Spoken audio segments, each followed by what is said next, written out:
విశాఖలో గత నెలలో జరిగిన చోరీల కేసును పోలీసులు ఛేదించారు. 67 చోరీ కేసుల్లో 91 మందిని అదుపులోకి తీసుకున్నట్లు విశాఖ పోలీస్ కమిషనర్ తెలిపారు. నిందితుల నుంచి 90,53,226 రూపాయలను స్వాధీనం చేసుకున్నట్లు వెల్లడించారు. ముందు జాగ్రత్త చర్యల వల్ల సంక్రాంతి సీజన్లో దొంగతనాలను అరికట్టగలిగామని వెల్లడించారు.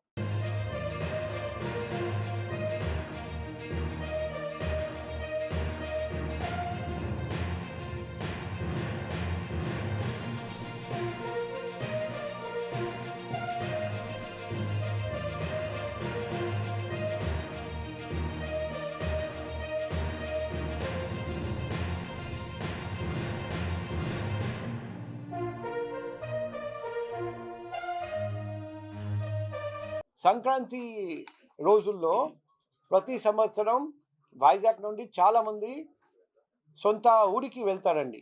అప్పుడు ఇల్లు లాక్ చేసి వెళ్తారండి. ఆ లాక్డ్ హౌసెస్లో ప్రతి సంవత్సరం హౌస్ బ్రేకింగ్ జరుగుతాయి.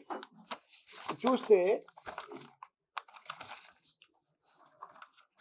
2021 12 హౌస్ బ్రేకింగ్ జరిగాయి డ్యూరింగ్ సంక్రాంతి రోజుల్లో.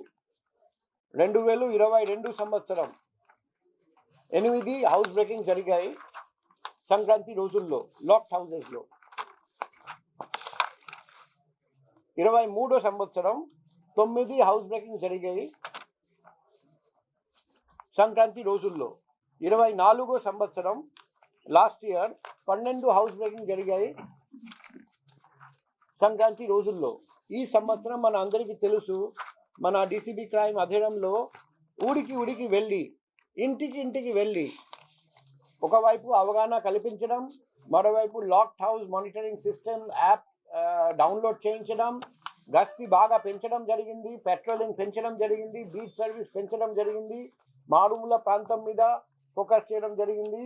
ఈ సంవత్సరం సంక్రాంతి రోజుల్లో 3 మాత్రమే జరిగాయి హౌస్ బ్రేకింగ్ లాక్డ్ హౌసెస్లో.